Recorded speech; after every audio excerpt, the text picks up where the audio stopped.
So, let's get started, ladies and gentlemen.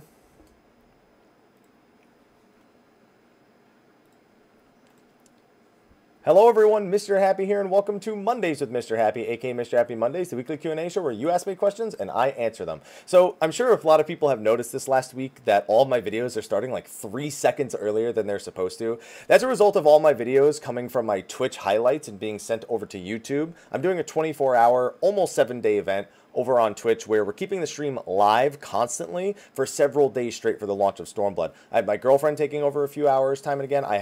We flew out one of our moderators who's been taking over a few hours now and again, and that way I can sleep and shower and make sure I'm being healthy, eat some good meals, keep myself hydrated, all that stuff. But it also means that I can't sit in front of my video editors and actually, make the videos like I would like to. So I'm doing these kind of walkthroughs and just straight up highlights from Twitch until the week is out, and then I'm gonna grind out and get all those guides that are properly done for next week. So if you're waiting for those, please be a little bit more patient because it's just a result of this event that we're doing over on Twitch.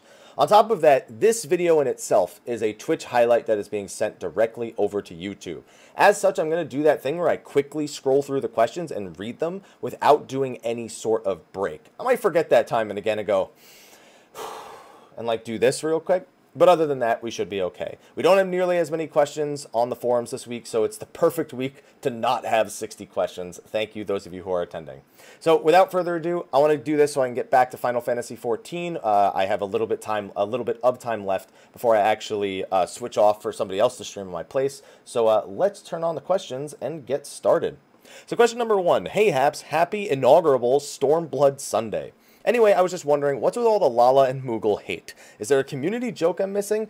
I don't get it. Well, Moogles, I can tell you for sure, are because of the Churning Mists. When Heavensward first launched, you had to do a lot of side quests to get to a lot of the Ether Current quests. And the Moogle quests in the Churning Mists are almost deliberately annoying in terms of constantly having to go do fetch quests and finding Moogles hiding in kind of annoying locations. So it led to a lot of people hating them. Even after the Moogle Beast Tribe quests came out, which were easy and were fantastic for leveling, people have maintained that sort of meme. As for Lalas, it's just a joke that A, they're potatoes, and B, every Lalafell in the main story, almost every one of them, is evil. So they're evil potatoes. That's pretty much the best way I could think to describe that answer. It is somewhat of a meme, and a lot of the times people aren't being too serious, but it is something that the community kind of embraces as just a stereotype of Lalafells and people who play them in general. Question number 2, long time no talk, Haps. Killtastic Jones coming back to your channel after a 3-month break from the game. So assuming you make the typical video on the typical day, we're 2 days into early access when you read this. What is your favorite part of Stormblood so far? Has anything let you down? Any feedback you want to share? If he only knew how this question was going to be answered when he asked it, then I think it would have been worded quite a bit differently. So favorite part of Stormblood so far, you can clearly tell the quality on the content is much higher. The music is about the same as Heavensward, but I'm glad they're not using the Stormblood theme over and over again. The dungeon themes are just fantastic. A lot of the primal themes are like hit or miss a little bit. Lakshmi is not, I'm not big on Lakshmis, but I feel the quality increase in the content itself, in the bosses and the way that they're fought, and in the updates to the gameplay. So that's just kind of a general favorite thing. Has anything let me down? All the server issues. Now, I was one of the lucky people who got through Cold Steel. I watched some of my friends, I watched Sly suffer on it for a while. I know that there were some paid streamers that got stuck on it for like 10 hours, and that sucks because a lot of people were saying streamers had privileges. Listen, if anyone was going to get through Cold Steel, it was going to be the people that were being paid to stream the game, and they got stuck in it for 10 hours of the 24 hours that they were streaming. I think that says a lot in itself. So it's just really, really shitty, all the people that got stuck on Cold Steel and Pippin. And I'm glad I got it done like right as the servers came up, right as the quest was possible to do. Otherwise, it just would have been an absolute disaster. And I probably would have been on it until sometime yesterday, or even today with how all the 90Ks and the server issues. There were a lot of issues. This was not as smooth of a launch as Heavensward, and I think that's the part that let me down. Yes, you can say MMOs always have these kind of launches, and, if you didn't expect it, whatever. But that doesn't make it necessarily acceptable that it happened that way. It just is incredibly unfortunate that it ended up panning out the way that it did. At this point of me making this video, a lot of the quests have most of their issues resolved. There's still the occasional 90k, but for the most part, the servers are at such a stable point where the hardest thing to do is to wait in login queues for some of the more populated servers. That is probably the worst part at this current point, which is something I'll take over, you know, being disconnected and not being able to log in for an hour to 2 hours anyway. The Susano bug, if people know about it, was also fixed, so thank goodness for that. Any feedback I want to share? Yeah. Don't let this happen at 5.0. That's the best thing I could think to say. Question number 3. Hey, Mr. Haps, you're getting a lot of questions. I asked one last week, but I also answered one unsure if you read it. Someone was wondering, about 2 weeks ago, they wondered why they didn't call Red Mage Grey Mage, and you answered probably because they felt like it was a dumb name. The actual answer is the original Red Mage from 1 and 3 was meant as a jack of all trades. He wasn't just a mix of white magic and black magic, but the ability to use swords and mixing warrior and knight is what made him red. White, black melee capabilities. I guess that makes sense. Still picking red is kind of weird. But unless someone's going to point to me into an RGB scale and say that the colors of all the other jobs come together and make a red mage, it's still a weird color to pick, you know what I mean? Let's see. Then we have the next question. Hello, Mr. Happy. Not my first time asking a question, so no bonus, just a handful of MGP to avoid Blitzball. Thank you. Hope you enjoyed E3 and had plenty of rest before Stormblood's release. I did, and now 3 days in, even with the crazy schedule, I'm feeling pretty good. Just a simple question. What did you like the most from this year's E3? So I got to play Shadows of War. I got to play Destiny 2 on PC. I got to play Dragon Ball FighterZ. Or I don't know if it's Dragon Ball FighterZ. It's not DBZ Fighters from what I understand. It's Dragon Ball Fighters, but I don't know if it's Fighters with a Z or Fighter Z. I need to look that up. And that was fantastic. I got to play Ni no Kuni 2. I got to play Ace Combat 7. And then I got to dabble around in a few other things, but those are really the major titles that I got to check out. Destiny 2 on PC was just... I have footage of it on this little 1080 Ti looking USB. And NVIDIA, thank you for inviting me to that event and letting me play it on a 1080 Ti. It was at 4K, 60 FPS, and I don't even really care about 4K, but that thing was beautiful, I gotta say that. Destiny 2 was pretty hype when I got to play it. Other than that, Dragon Ball FighterZ was great. I haven't played an Arc Systems game in a while. Last one I played was Persona 4 Arena, not even Ultimax, I don't think. So... oh, man, that was so good. It was pretty good. The conferences weren't that great, but the games on the floor were pretty good. So I'd say Destiny 2 took it for me, though. I had a lot of fun with Destiny 2 when I got to play it. Let's see. Next question. Hey, Haps. First-time asker, so enjoy a bonus of a lifetime gym membership to run away from all, like, the food you keep getting. You know, at least you got me the gym membership. I actually have a gym membership that I just, you know, you ever do that thing where you have the gym membership and you let it run thinking, oh, as long as I'm paying for it, I'll go. Nope. It's not working. Maybe we could tie a burger on a fishing pole. Yo, listen, I'll do it. Let's see. With the cross-class stuff being removed and all actions being assigned into roles rather than coming from classes, will this mean also you no longer need to level second class? Yes, they actually answered that in the live letter from a few weeks back. So, no, you no longer need to level a secondary class in order to unlock a job in the first place. Let's see. Good, next question. Hey, Happy, I forgot to add a first-time bonus on my question, so here, have a free pass to a one-time use, one-way time travel. I guess that's so I can travel into the future. Can I travel into an alternate future where Cold Steel works? Because if not, it's not a great future that I'm traveling into. Let's see. I have been doing a lot of dungeons lately. I've been seeing a growing attitude amongst tanks that if healers don't have to DPS, then they shouldn't have to DPS either. See, that's kind of weird, because... you have to DPS as a tank to generate aggro. Yes, technically you have your enmity combo, but that, you know what I mean? Like that doesn't really make sense. I mean, I can understand a tank wanting to stay in tank stance because they're not comfortable, or maybe not being, you know, or not being super interested in increasing their DPS. When it's in the duty finder, like I said last week, I'm not gonna complain. I'm just gonna do my best as long as they get the job done. I don't really care if we wipe 10 times in a row because people are incapable of doing it. Then it gets a little bit shaky. But for situations like this, I just try not to worry about it, man. If I do a pre-made group, I'll try to get people who are like-minded like me. But otherwise, it's like, I just can't really bring myself to care. Should tanks have to DPS? I mean, yeah, you have to generate aggro, and just spamming your enmity combo is kind of a waste of all those other buttons that are given to you throughout the rest of the game. I can understand not going DPS stance I can't understand not doing things like Goring Blade or not doing things like Royal Authority when your aggro is already at maximum. That's like, to me, the bare minimum you should be doing, using Paladin as an example. Don't just do your enmity combo. Even if you want to say tank stance, at least be using the other combos that you are given. You understand what I mean? So moving on from that one, my answer to that ultimately is yes. Whether or not you stay in tank stance, though, I'll just leave it out for you. Anyway, hi Happy, I love your videos. Thank you. Just thank you. First time askers who have 1 week of green lights at every intersection you approach. Well, I don't drive, so I hope they're green lights. I actually prefer red lights so I can actually cross the street. Question 1, if they introduced a Blue Mage job, I would love to see a new playable race. So I'm actually beginning to think that those the wolf people, I guess I need to watch the main scenario quests in order to really determine what their role is, but I'm a fan of those wolf people potentially being a playable race. It looks like they already have some work done. The only problem is helmets, because when you have the not directly humanoid type heads, it means there's a lot of extra work that needs to be done to get helmets working for them. It's like the same reason why we couldn't have Ananta as a playable race, because they don't have legs. So any like leg and foot armor has to be completely remade for them, and it's so much more work than is necessarily worth it. So I don't know, if I had to name a race that could possibly be it, the Lupin would probably be the ones that I would go for. As for question number 2, what is an Onion Knight? I vaguely remember it being the ultimate job in one of the earlier Final Fantasies, but what exactly is it? So Onion Knight is basically like a more powerful version of the Freelancer. They're capable of pretty much accessing everything from the other jobs, and they have some gear that is unique to them as well. Going back to Final Fantasy III, the Onion Knight wasn't really strong until it was in its 90s in terms of its level, so it was incredibly weak, but well worth the payoff if you were willing to grind it out for the levels. So let's see, number 8. This is question number 8. Yes, it is. Hap Joyzy, Hap A, first time bonus. A.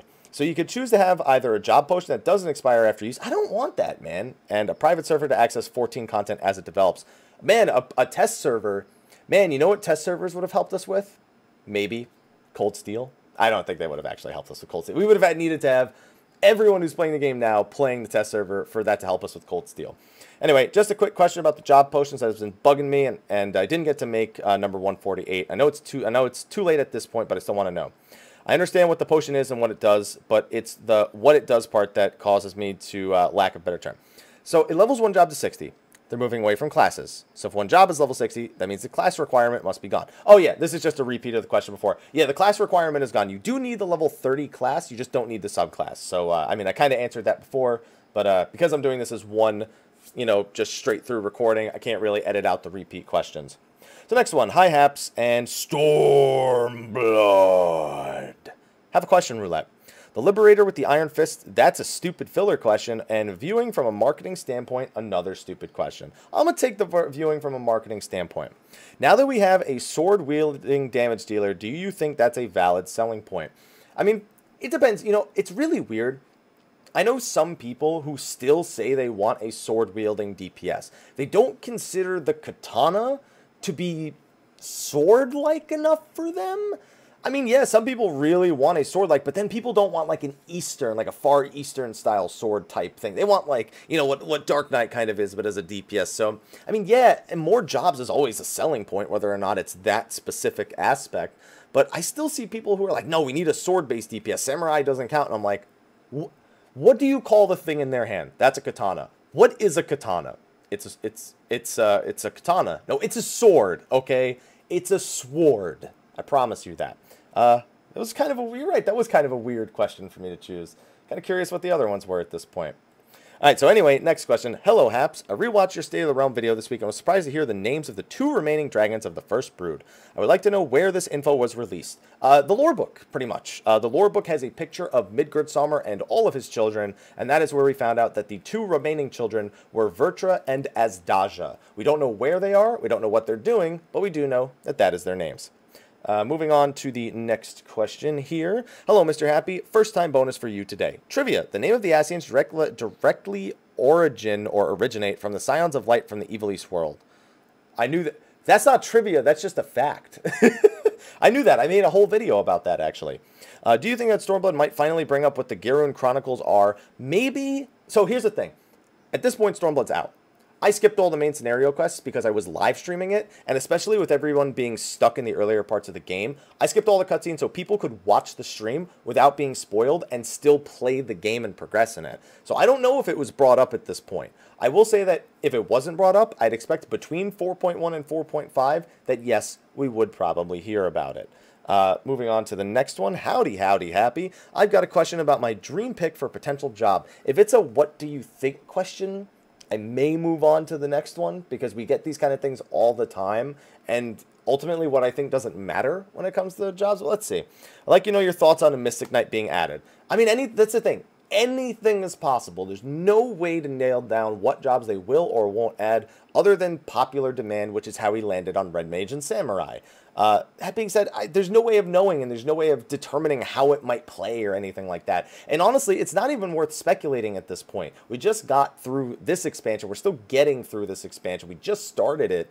It's not really, to me, worth thinking about future jobs at this point. That's reaching too far into a future that I know is not coming anytime soon. So, unfortunately, that is the best answer I could possibly give for that. Hello, Mr. Gladdy. Not a first-time asker, but have this nice pair of socks. I'm not wearing socks right now, so thank you. So I noticed that you said that they are only adding 2 new dungeons on even patches and 1 new dungeon on odd patches. Does this mean that in transition from even to odd that we'll have 3 dungeons in the roulette? So fun fact, again, Stormblood is already out. The expert roulette currently in 4.0 has 3 dungeons in it. I don't know exactly what will happen when we get the 1 additional dungeon in 4.1. I don't know if they'll move one of these dungeons out or if the roulette's going to have 4 and then it's going to be 3 again in 4.2. I don't know exactly how it's going to work, but I'm really happy to have 3 dungeons in the expert roulette right now, and 2 of them are really going to, one of them's that I kind of hope I don't get it dungeon. It's good to have 3 dungeons when you have one of those hope I don't get it dungeons than to have only 2, because I'd rather have an actual roulette than a coin flip. Let's see, next question right here. Hey, Mr. Happy. Final Sim here, and welcome to Mondays with Mr. Happy, the weekly Q&A show where we ask you questions and you answer them. Now that we answered Stormblood, it got me thinking. How many expansions do you believe we'll receive for 14 before it's over? First of all, their goal was to have it maintain a minimum lifespan of 10 years. So if we have an expansion every other year, not including a Realm Reborn, which we will consider the start, basically the 0 point of that 10-year time frame, then you would have to assume that you have 2, 4, 6, 8, 10, 5 expansions, or 2 in. Now, of course, if the game remains being successful at that point, they'll, of course, add more and more. Whether or not their update schedule will continue to be as it is now, that remains to be seen. I unfortunately could never predict it because you never know what they're going to do that could be better or worse for the game in the long run. So that's the best answer that I could think to give because it's based on at least somewhat information that is reliable, comments that they've made, and deductions based on current expansion launches. Next one, we only have, I think, 9 questions left, and then we'll be good for this video.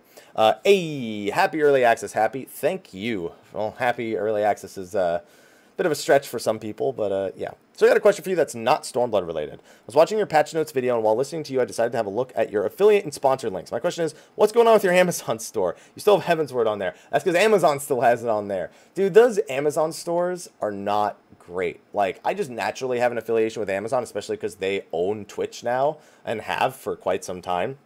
But those stores are just so not like, that's how the store looks, that just not good looking Amazon store. That's how they look by default. If you want to actually make it look good, you got to like actually know how to do CSS and design things on the back end of it, like you would normally, styling a website. So I don't really take that store all too seriously, just so you know. It has the games section where you can just go to search for whatever you want, and that's probably the best bet that anyone has on that note.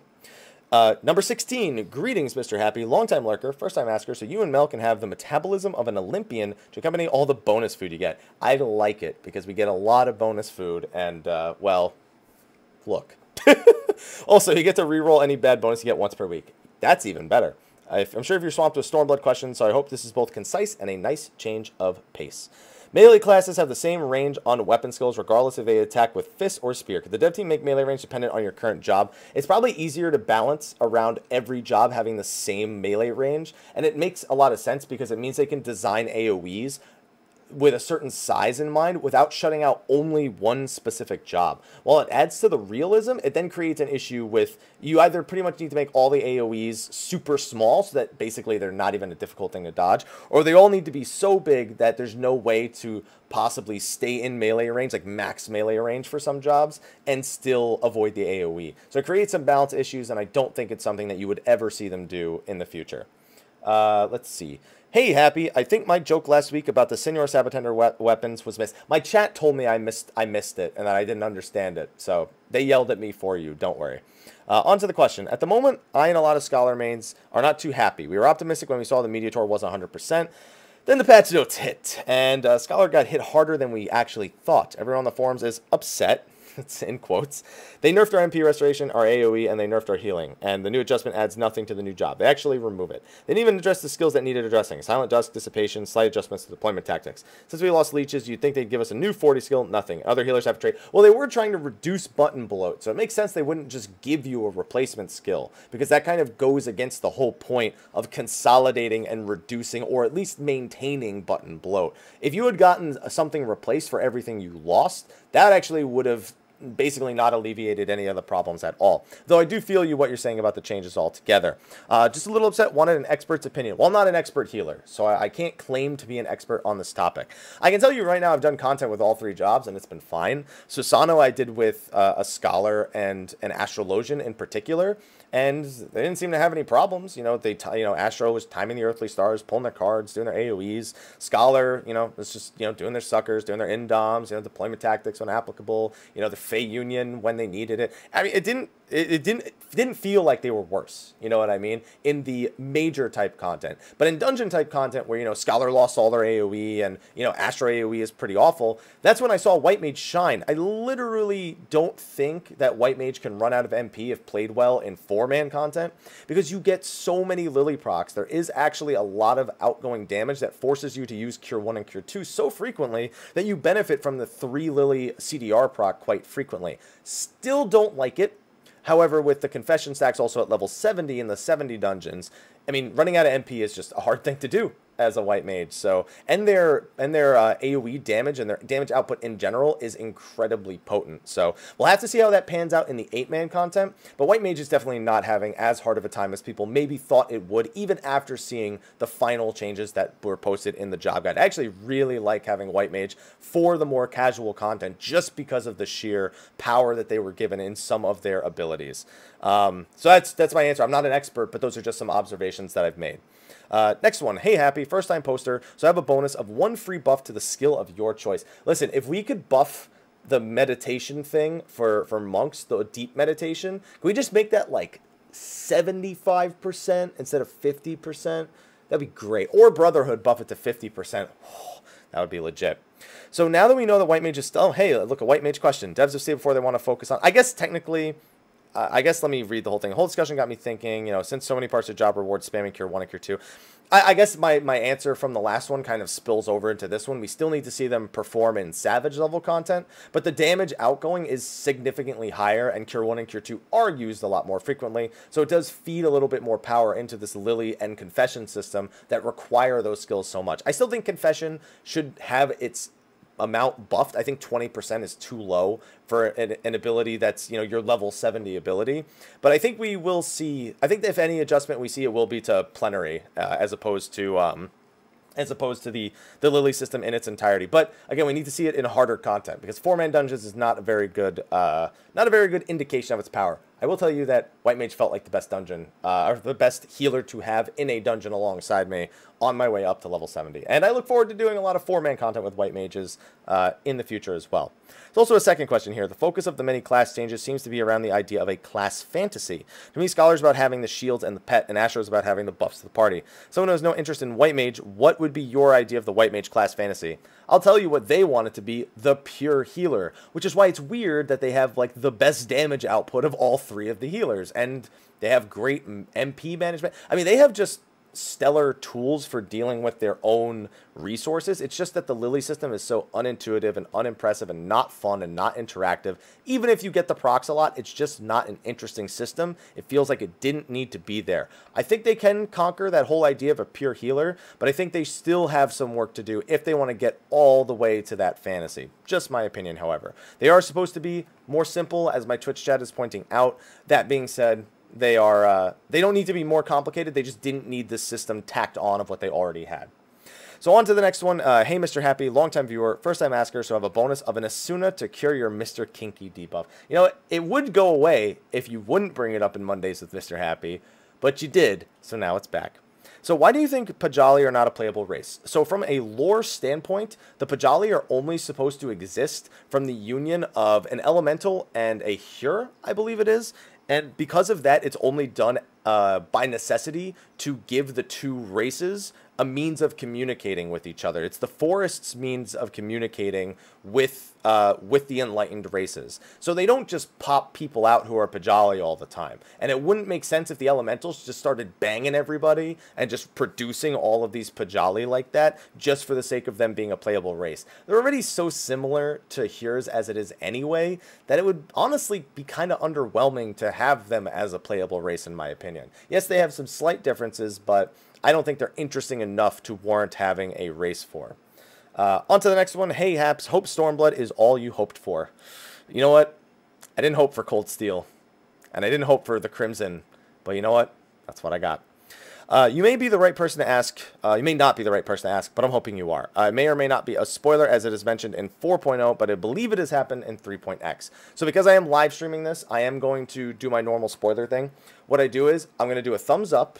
That means the spoiler has started. I'm going to remove the question from the screen, and when I do the thumbs up again, it means the spoiler is over. If you're watching this live, mute the video, and then just watch for me to do the thumbs up again, and you'll be good to go. So, thumbs up, spoiler has begun.